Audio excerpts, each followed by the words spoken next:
रामकृष्ण हरी वस्त्र भांडार देत आहे 4,999 रुपयाच्या खरेदीवर थार कार जिंकण्याची सुवर्ण संधी। ही ऑफर 31 मे 2026 पर्यंत सुरू आहे। आजच भेट द्या आपल्या जवळच्या रामकृष्ण हरी वस्त्र भांडार दालनाला।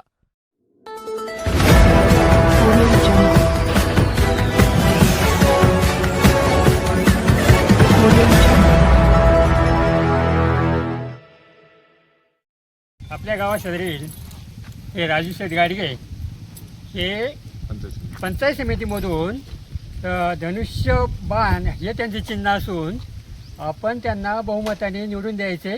त्याचप्रमाणे आपल्याच गावाशेजारील दुसरे मांजरवाडी या त्या ठिकाणचे आपले खंडागळे यांची मिसेस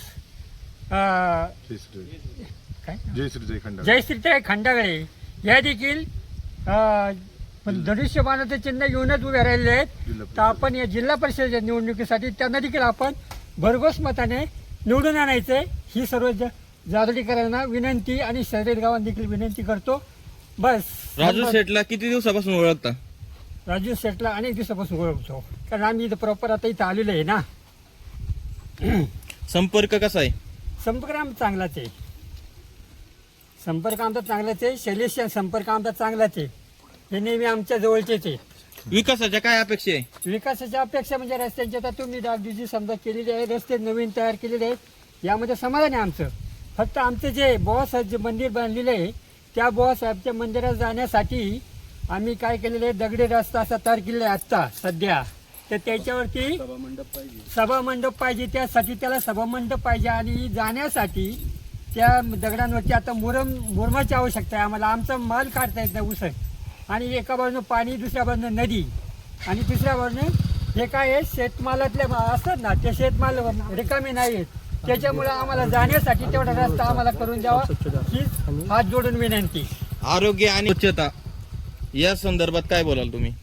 आरोग्य आणि स्वच्छता म्हणण्याच्या बाबतीत जर म्हणलं तर हे जादवडी गाव म्हणजे निर्मळ म्हणजे यांनी पुरस्कार मिळवलेला आहे। आपल्या गावचे माजी सरपंच मिस्टर एकनाथ भागाजी जाधव यांनी आपल्या गावासाठी भरपूर कार्य केले, आणि त्या कार्याचं आपल्याला देखील म्हणजे ते म्हणजे दिल्लीतून ते आपल्याला ते पारितोषिक मिळाले, याबद्दल आम्ही संतुष्ट आहोत। युवकांना काय आव्हान कराल?